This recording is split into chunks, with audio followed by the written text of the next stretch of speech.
Welcome, friends, to another edition of Economic Update, a weekly program devoted to the economic dimensions of our lives: jobs, debts, incomes, those we face and those our children are having to think about more and more with each passing week.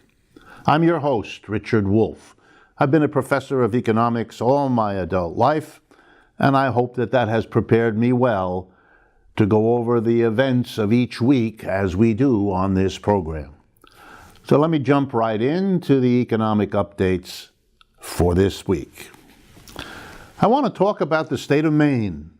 I don't talk about it that often, but it deserves an analysis because of some courageous and innovative things that are going on there in the realm of economics. And I'm indebted to my friends at inequality.org for having gathered this material, and if you're interested in more details, that's where you should go. Maine is becoming a very interesting place. On the one hand, it has arguably the most right-wing governor in the state, in the whole country. On the other hand, it is doing things that are very progressive, and its legislature and its people are in the forefront of such things. In 2016, for example, voters approved ballot proposals to raise the state's minimum wage, to raise taxes on the wealthy to fund education, and to legalize marijuana. Kind of interesting that the state of Maine would do that. But that wouldn't have been enough for me to bring it to your attention. I wanted to make it clear that these progressive steps are the result of systematic, organized political work being done by the Maine People's Alliance. They are the ones who deserve the credit for raising these issues, for educating the Maine population about them, reaching all over the state, explaining what's going on. And they've just launched another campaign, which I find extraordinarily interesting, as a way for committed, interested people in a state to really make a difference. Here's what they're going to do. They are going to put another landmark issue on the 2018 ballot. They call it universal home care for the disabled and the elderly. Maine, out of the 50 states, has the highest median age. In other words, it has a disproportionately large number of elderly and probably also disabled citizens. Caring for this aging population is expensive. The median annual cost, median being 50% above and 50% below, the median annual cost for home care is over $50,000 per year. And that's about on a par with Maine's median income for an entire household. How in the world, if a household depends on $50,000 a year, are they ever going to pay to take care of an elderly mother or father, etc., when it costs the total amount? And what's worse is that Medicare does not cover the costs of in-home care. And the Medicaid reimbursement rates are so poor that employers are unwilling or unable to find workers who will do the work for the low level of reimbursement offered by Medicare. So the problem is, how are you going to care for the elderly? Which is, after all, one of the ways you measure how well an economic system serves the people who live in it, if you're able to take care of the elderly who've given a lifetime of work and service, and the disabled. The Maine People's Alliance proposes to do the following. If the vote passes, it will raise $132 million to take care of a proper maintenance for the elderly and the disabled. How would they raise the $132 million? A payroll tax of 1.9% levied only on annual salaries and wages above $127,000 per year, and a 3.7% tax on investment income, again, only if it is more than $127,000 a year. In other words, these are taxes, very small, but targeted at the rich. Why the $127,000? The answer is itself an important story. That's the maximum that you earn now upon which Social Security is withheld from your check. Social Security system works by taking a certain percentage from you, matched by your employer, but only up to the first $127,000. Which means if you're very wealthy and you earn above that, all of the money you earn above that, which can add up to millions, has no Social Security tax taken from it. So it struck the people in Maine as reasonable, since those who earn a lot escape in much of their income from the taxes of Social Security, and therefore it also follows that the very wealthy are not affected by sales taxes the way low and middle income people are, because if you're very rich and have a big income, the sales taxes you pay are a small percentage compared to what they would be if you're not rich. So taking all this into account, they've decided to tax those who are most able to pay, the same principle that governs the income tax, the federal income tax in the United States. And given the success they've had in the past, it will be very interesting to see whether this program of taxing only the richest to provide something that the whole of society will benefit from, namely care for the elderly and the disabled, will it succeed in the state of Maine. My next update is really very simple and very brief. It's to let you know, and which may come as a surprise, that the United States Senate, and in particular the United States Senate Finance Committee, just issued in the middle of October a report on estate tax abuses. What do I mean? I mean the way wealthy people in the United States, and we're talking about 0.0001%, how they escape the estate tax, which only they are required to pay, since we've exempted 11 or 12 million of everybody's estate from any federal estate tax already. And the Trump administration proposes to eliminate the rest, which is eliminating a significant tax on the wealthiest people in the country. Well, it turns out those people have already been evading the tax for years by using special loopholes, all kinds of tax rulings. And I've told you that in the past, but what I found remarkable was that the U.S. Senate Finance Committee issued a report dated October 12th, which documents in detail all of the evasion schemes that have gotten the wealthiest in America, out of paying their estate tax.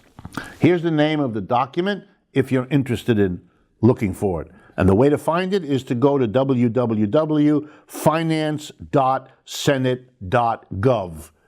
Finance, Senate, Gov, you'll get you right to it. Here's the name of the report, the title: Estate Tax Schemes.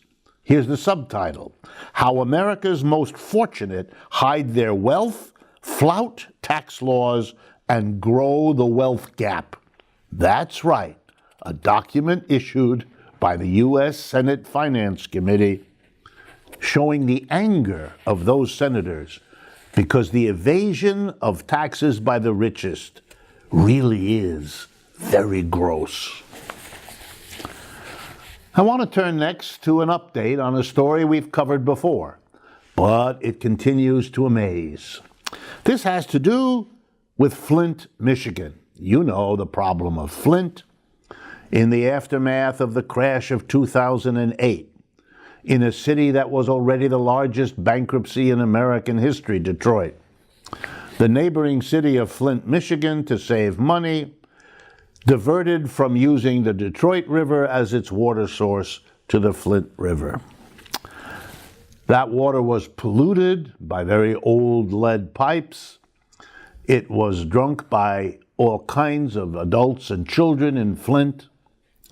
disproportionate part of them being African American, causing brain damage, illnesses of all kinds, a horrible story. You know that story. I am not going to repeat it. What's new is it turns out that here we are, years after this crisis blew up, and Flint continues to suffer from polluted water. Large numbers of its citizens have to have bottled water brought in or tank water brought in. It's a very serious problem. 2 hours away from Flint by car is a little town called Evart, E-V-A-R-T, Evart, Michigan. Population 1,500 people, a really little place. But in that place, something extraordinary is going on. The Nestle Corporation, one of the largest food conglomerates in the world that produces all kinds of things around the world. It pays $200 a year to pump water out of the ground under Evart, Michigan, out of an aquifer there. It bottles the water. It sells the water throughout the Midwest, including to people in Flint, Michigan. Flint has high water bills, dangerous water. But at the same time that the people of Flint have suffered for years without adequate access to clean water, which the UN calls a human right, a private profit corporation 2 hours away pumps all the clean water it wants to make profit by bottling it and selling it to everybody else. Something is terribly wrong with this picture I've just painted for you, isn't it? Profit gets the water, and the people get the pollution. A system that works like this has lost its right to continue. This story was carried, the first news of it that came to me, in the British newspaper, The Guardian. Isn't it interesting that The Guardian would capture this particular update of the Flint water disaster? Before I turn to my next update, let me remind you that we maintain 2 websites which are there for your use, for you to partner with us in spreading the word of what you learn on this program, what insights we are able to share with you. Use these websites, please. That's why we update them every day with new materials, as a way to partner with us and share the information. The first website is rdwolf with 2fs.com, and the second one is Democracy at Work, that's all one word, democracyatwork.info. Both websites allow you to follow us on Facebook, Twitter, and Instagram, and YouTube. Both of those websites allow you to communicate with us what you like and don't like. Make use of them. That's why they're there. And they're available 24/7 and no charge. For those of you listening to the program who might also want to see it as a television program, please know that you can go to patreon.com, Patreon, patreon.com/economic update, and then the program will be available to you in a fully televised video format. There is a term being used in Europe to cope with the problems the Europeans have had since the crash of 2008. It has become widespread now across the world among researchers and scholars and activists trying to come up with a term that captures the economic crises in which so many people have been mired since 2008. And the term is social exclusion. What does that mean? Basically, it means that your income is so low that you can't really participate in a regular life with the food, the clothing, the shelter, the transportation, the education, the health care that you need if you're going to be included in the community's life. You are, in a sense, being pushed to the margins of the society. You are suffering social exclusion. And there are complicated measurements that are made to get at that. I thought you'd be interested in how a number of European countries fare when you look through the lens of social exclusion. Perhaps the most dramatic statistic was the following. 35.5% of the entire population of Greece lived in social exclusion last year, 2016. That's over a third. By comparison, in 2008, the last year before the full impact of the capitalist crash hit, the percentage of social exclusion in Greece was 28%. So they've gone from 28 to 35. That's not a recovery, friends. That's a society who is excluding ever more people across the entire 10 years since that crisis hit. The average across all of the EU, the European Union, was 23.4%. It's bad enough. But that was roughly the same as 2008. So across Europe as a whole, it hasn't gotten any better, but it hasn't gotten any worse, but not for Greece. If you want the technical definition of social inclusion, you can get it from Eurostat. That's the agency that keeps the basic economic statistics for all of Europe. A person living in poverty or social exclusion is measured as earning less than 60% of the average national income. That is when people are unable to procure basic consumer goods or to fulfill basic financial obligations. The two worst countries in Europe where social exclusion is at 40.4 and 38.8%, that is even worse than Greece, were Bulgaria and Romania. Finally, at the other end, here are the three countries that had the lowest percentage of social exclusion.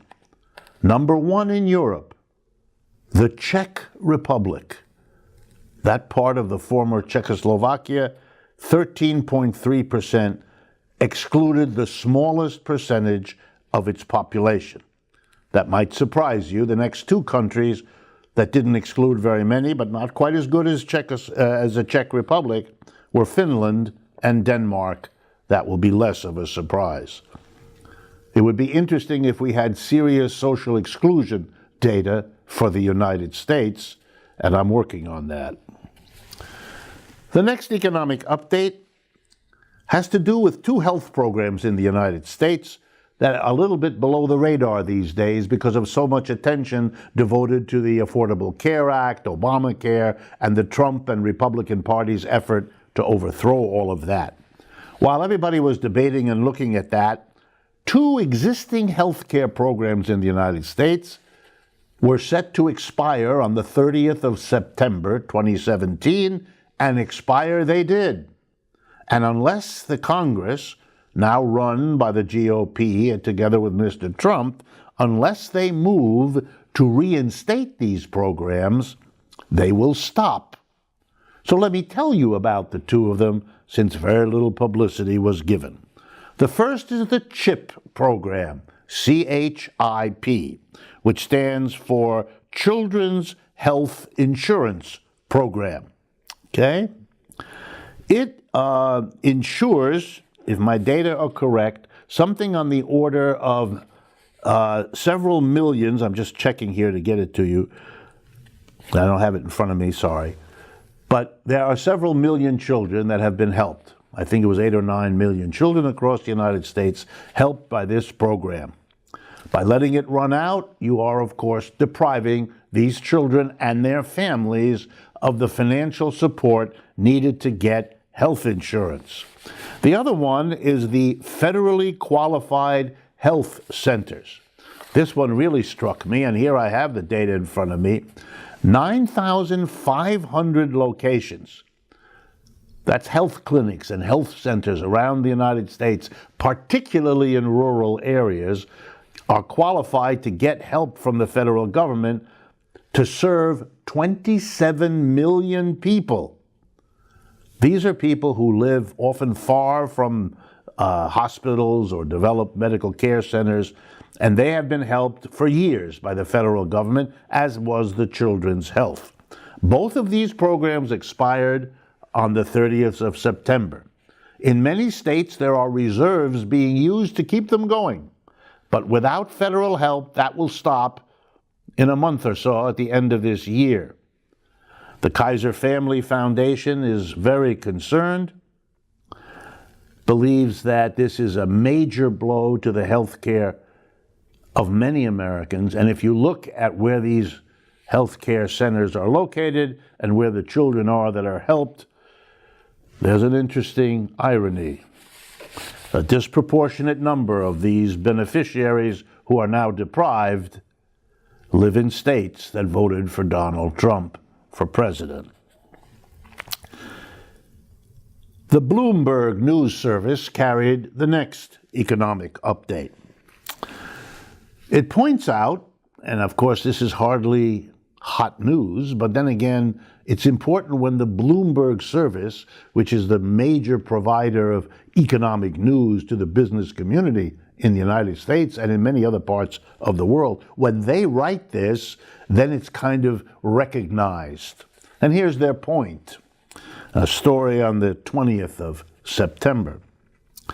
If you put together the impact of automation with the impact of outsourcing of jobs, that is, moving jobs out of the United States, the impact of those two things together, replacing jobs with machines and replacing jobs in the United States by having those jobs moved to another part of the world, the end result is that fewer people are working and that they're earning less than they used to. And the way economists measure that, it's called labor's share, the share of the total income in our country that working people get, people who work 9 to 5, 5 days a week, earning a wage. Labor share versus the profit share, or sometimes it's called capital share. The labor share, the capital share, the employees' share, the employer's share. Well, for years now, the labor share has been going down. The number of people in the laboring part of the society keeps going up, but the share of total income laboring people get goes down. You know what that means? If there's more and more of us sharing less and less, it means that the average economic situation of Americans is being pinched, lowered, reduced, squeezed, whatever word you like. And Bloomberg wants the business community to know about it. And the reason is not far to search for. With this kind of tearing a society apart into those who have and those who don't, those whose profit share is rising, giving them good times, versus those whose situation is being squeezed, so they suffer shrinking incomes, or maybe social exclusion, as we just finished talking about. The gap between these two is filled with bitterness, resentment, envy, anger, recrimination, you know. And it becomes fertile soil to try to convince upset people that this or that group is the bad guy making this happen. The people who are different from you, the people who are immigrants, just like your ancestors were, those are the people you can now turn on to blame. But the reality is, it's got nothing to do with immigrants or with African Americans or with any other of the convenient scapegoats of which we have had so many. It has to do with an economic system.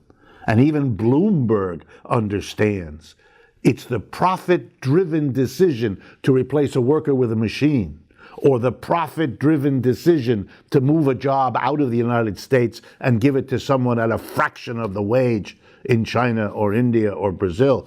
It's a system driven by profit the famous bottom line that dictates what happens, that is at the core of the inequality tearing the society apart.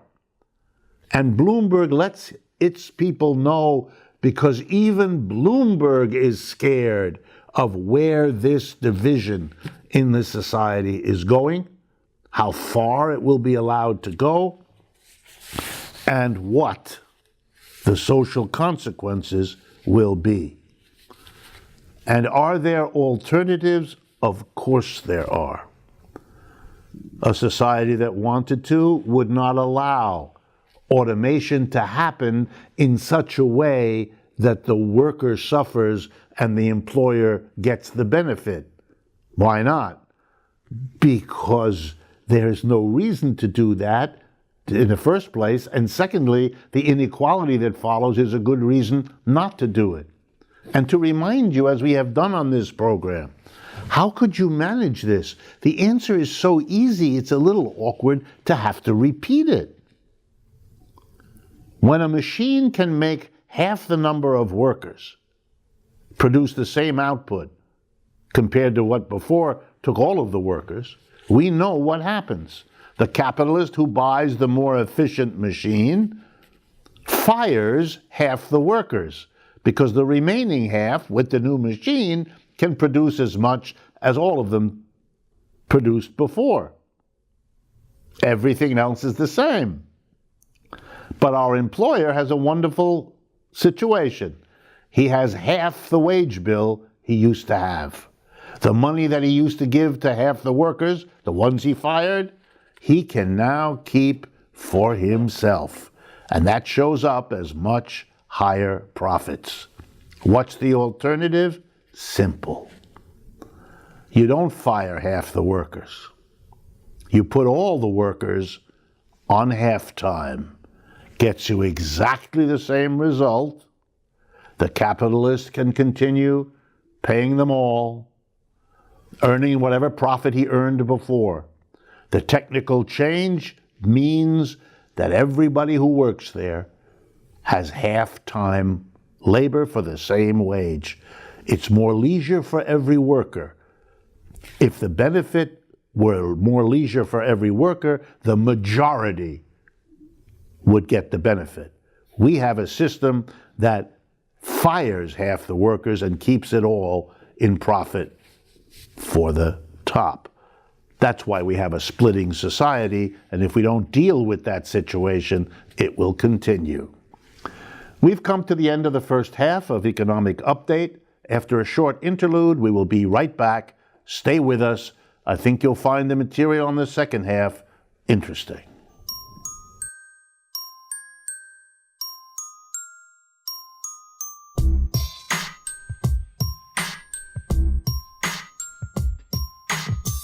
Welcome, friends, to the second half of this edition of Economic Update.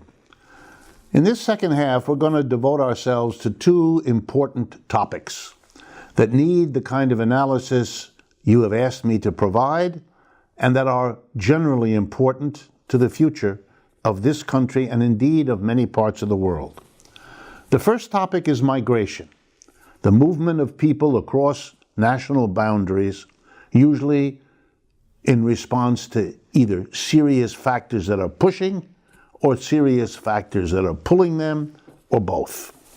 And the second topic has to do with the relationship between the labor movement, trade unions on the one hand, and worker co-ops on the other, this new emerging organization of work.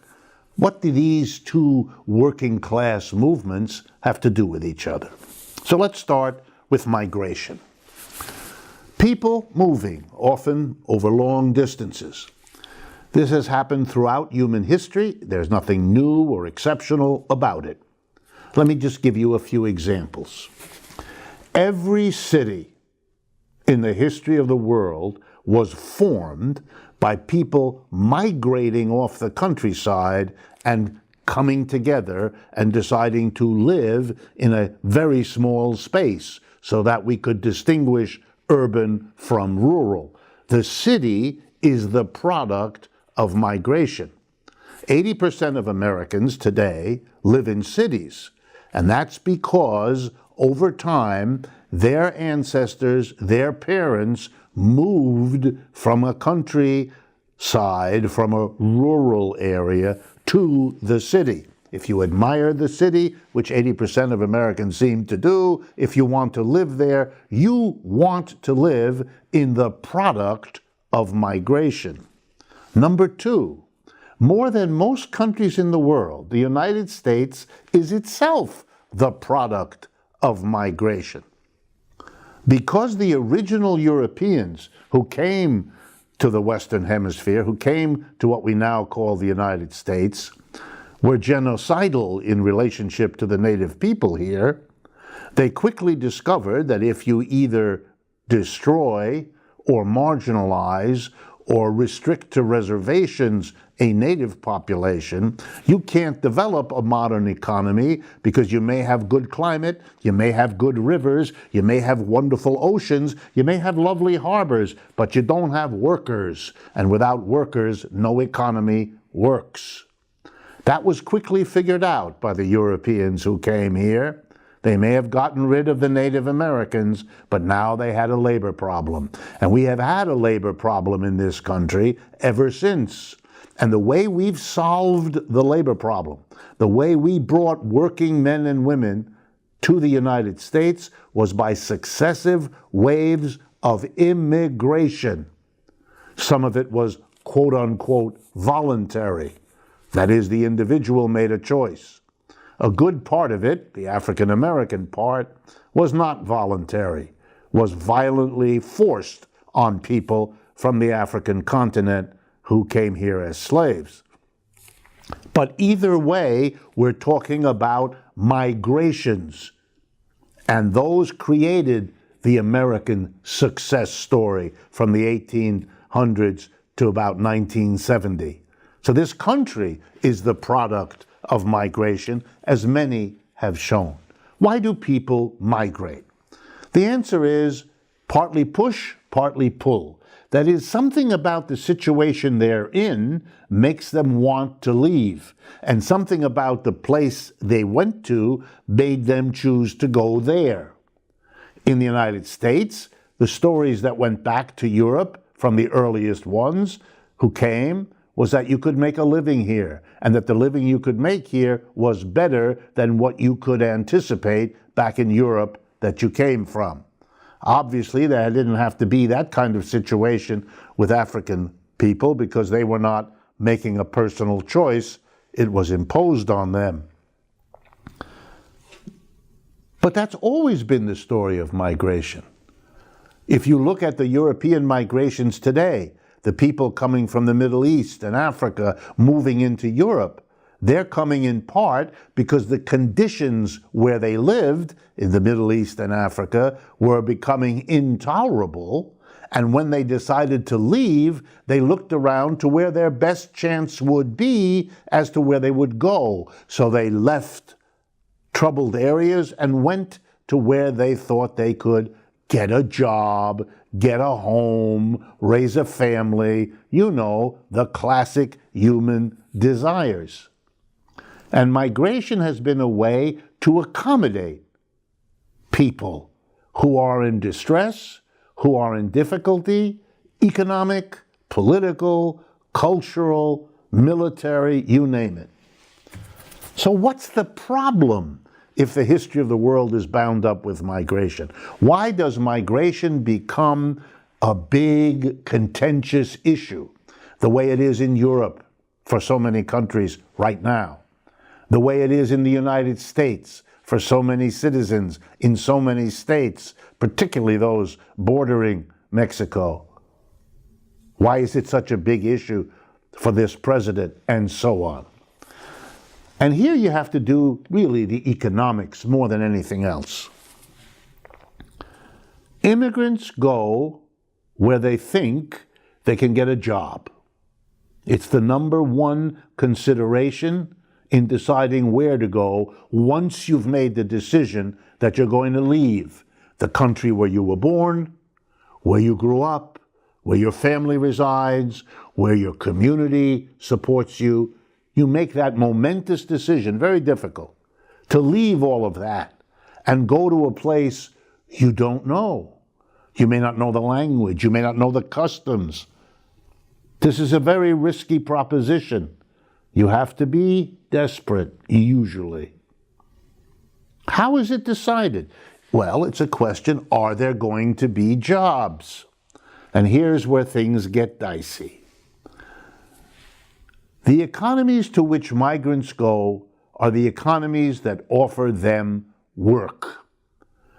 But the question is, what kind of work?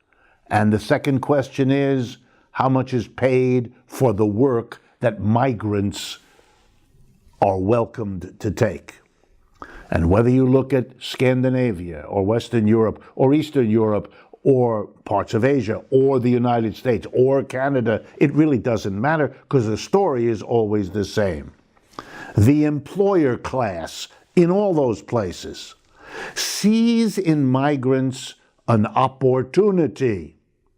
What do I mean? In plain English, a chance to get someone to work under conditions that nobody else would accept, for wages that local people wouldn't accept. The migrant is brought in to do the work at the wages that the local people have rejected, have struggled to overcome. But it means that the entrance of the migrant is, of course, immediately contested. Why? Because the employer will be ready, willing, and able to fire the person he's paying $20 an hour to substitute an immigrant whom he can pay $15 an hour to, or anything like that. For the immigrant, leaving his or her own country, usually under desperate situations, they are willing to accept poor working conditions, poor wages, poor job security, few benefits. It's better than what they had, or at least it's less awful. And this would be bad enough, but of course it sets up a tension. The Native American, who has been displaced from his or her job, been told that the job they may have expected isn't going to be there for them because an immigrant offers to do it for less, that person is now plunged into a morass, a problem, a difficulty. Now, there's two ways to go, and every migrant faces this. You can get angry at a system that exploits the need of a fellow human being, the immigrant, to take advantage of that need by a bad job at low pay. You can be angry that the system works like this. You can be angry at the social divisions between immigrants and native working people that this situation creates. That makes you a critic of a system, of how a capitalist system handles migration. I would hope you understand that. But for many people, that's too difficult, too abstract, too scary. It's easier, perhaps more socially approved in their environment, to blame the immigrant, to get angry at the person who comes, even though your own ancestors came in very similar ways and suffered very similar abuses in how they were welcomed. A decent society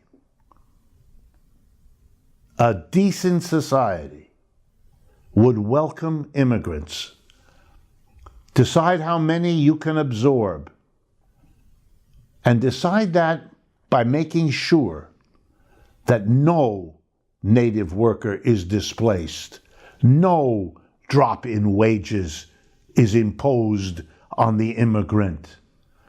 That immigrant has suffered a lot already, uprooted from their native environment.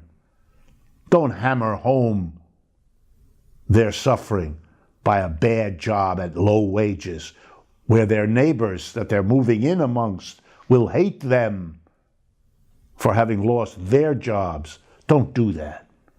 There's no excuse for it. There's no moral excuse for it. There's no ethical excuse for it. It may be the way capitalism works, but it produces social conflict, social anger, bitterness, resentment, and the horrific things that have been said in public ways in this country for years now. If you can't handle the immigrants, don't let them come. If you want to enrich your society with new and different waves of people, the way we were enriched for the last 150 years, then do it in a decent way that does not set newcomers against those they are now joining, and recognizes the obligation to handle human beings, treating them in a different way. The second issue is the relationship between unions and worker co-ops. And this is extremely important, since the union movement could, I underscore could, become a major assist and a major support for the development of a worker co-op movement in the United States. Let's begin by reminding ourselves what unions are there to do. Labor unions have been, for at least 2 centuries, a mechanism used by workers in all countries to improve their situation, to get higher wages and to get better working conditions. How do they do that? By representing all of the workers together. The union, the coming together of workers, because it's clear that they can bargain more successfully with the employer if they do it as one unified group rather than as an individual, each one bargaining with the employer. When that happens, the employer can play one individual off against another, and if they are all in a union, that is not available as a tactic to the employer. That's why workers like unions, and that's why employers don't. So unions enhance the position of working people. They can put pressure, they can bargain, they can negotiate, and in the end, they can also strike in order to get improved wages and working conditions. The history of the United States is identical to the history of all other capitalist countries in being the history of successive waves of efforts by labor unions to improve the wages and working conditions in their countries. One of the reasons the United States has relatively high wages and relatively good working conditions is precisely, in part, the result of what struggles unions undertook.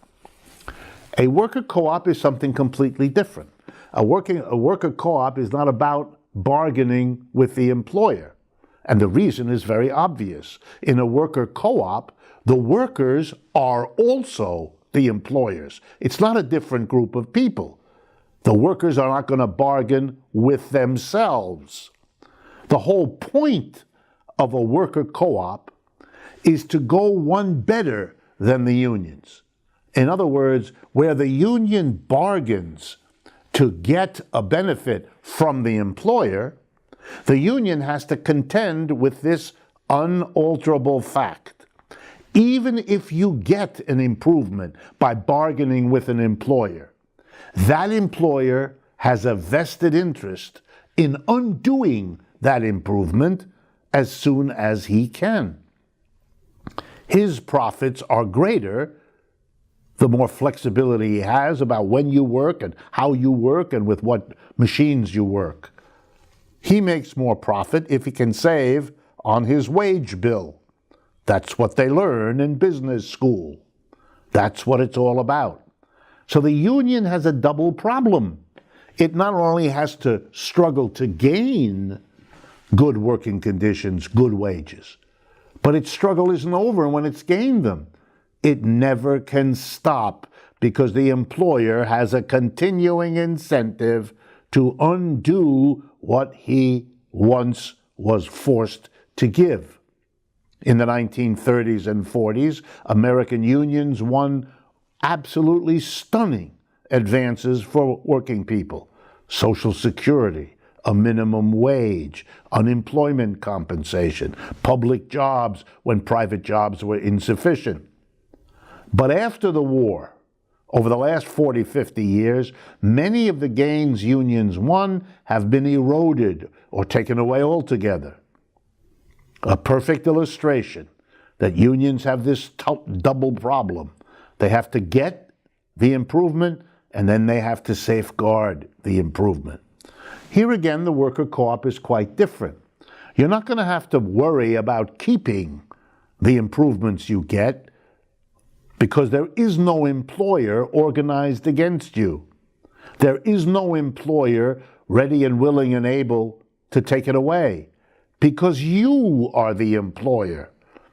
In a sense, the ultimate achievement of a union is to have a worker co-op, to convert the enterprise they live in from the adversarial we the workers against the employer, get a gain, lose a gain, etc., etc.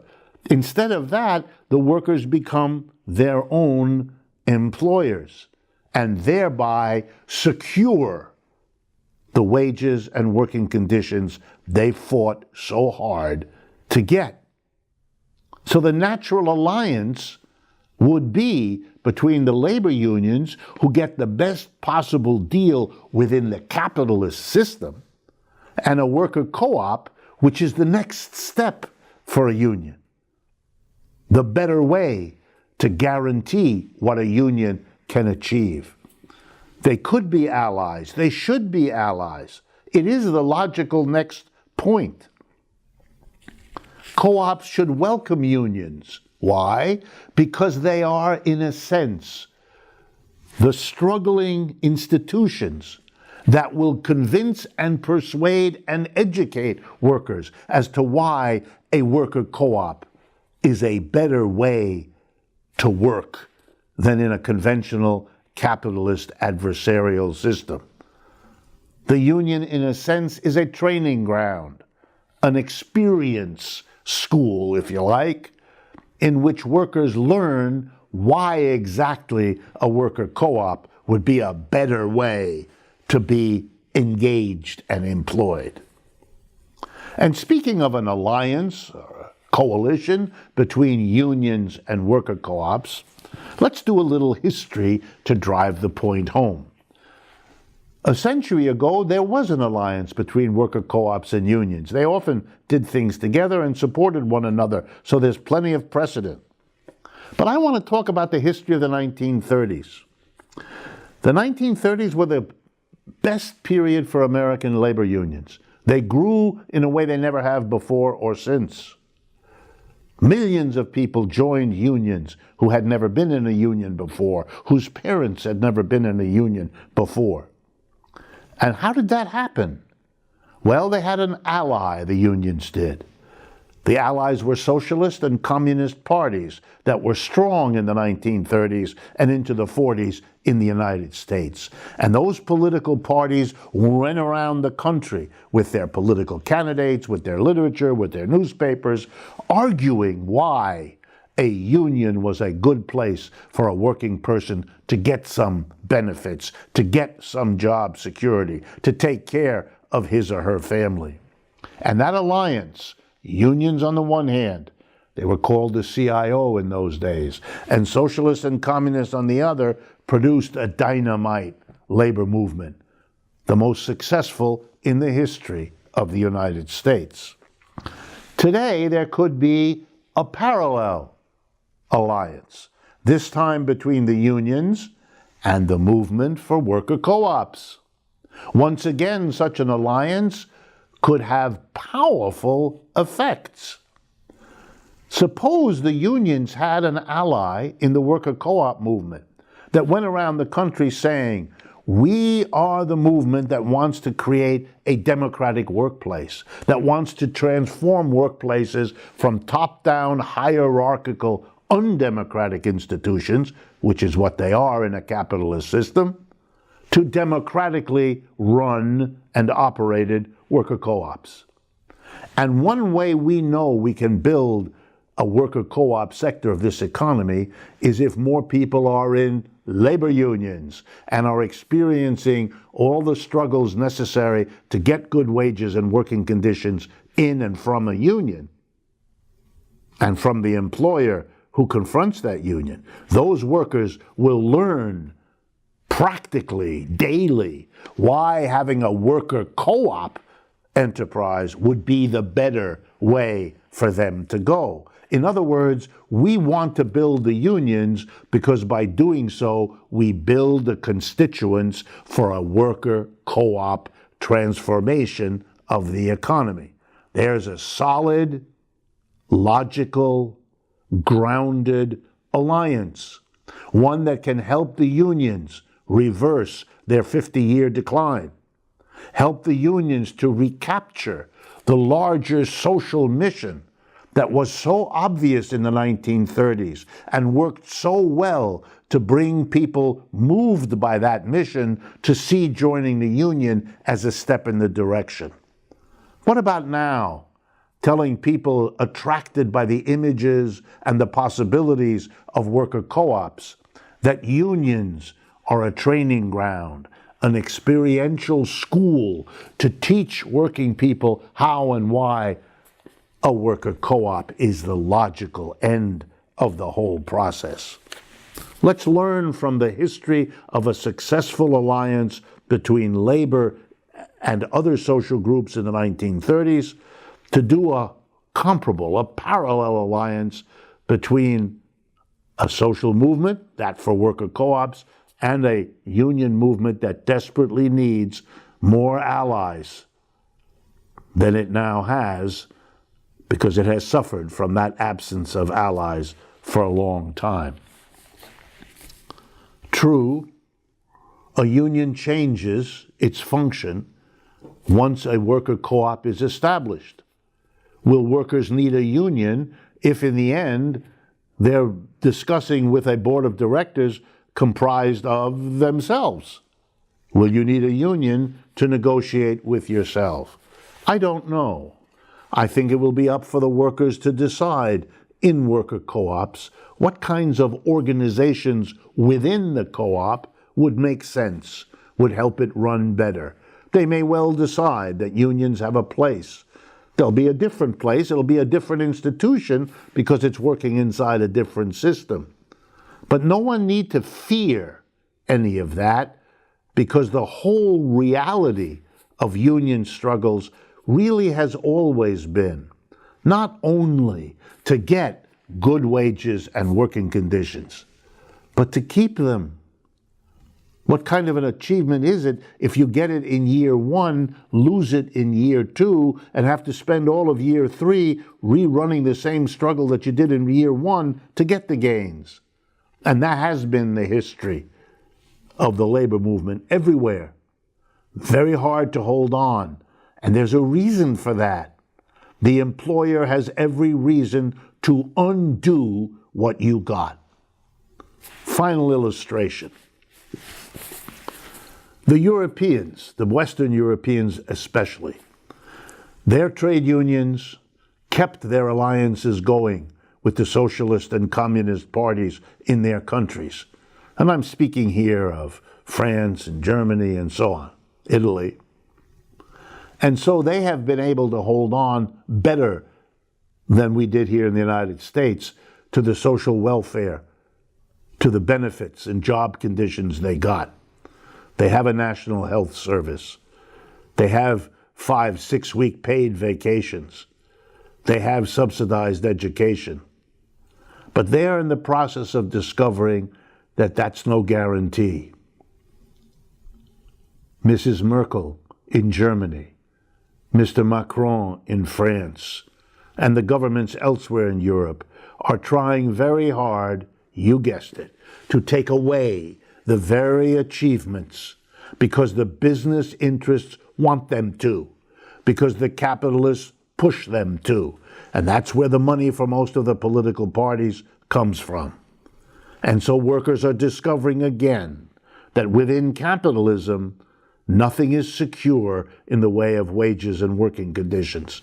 And that lesson translates very quickly into a recognition of how much better off you'd be if you substituted worker co-ops that you yourself owned and ran for bargaining with people who have every incentive to take away what you won.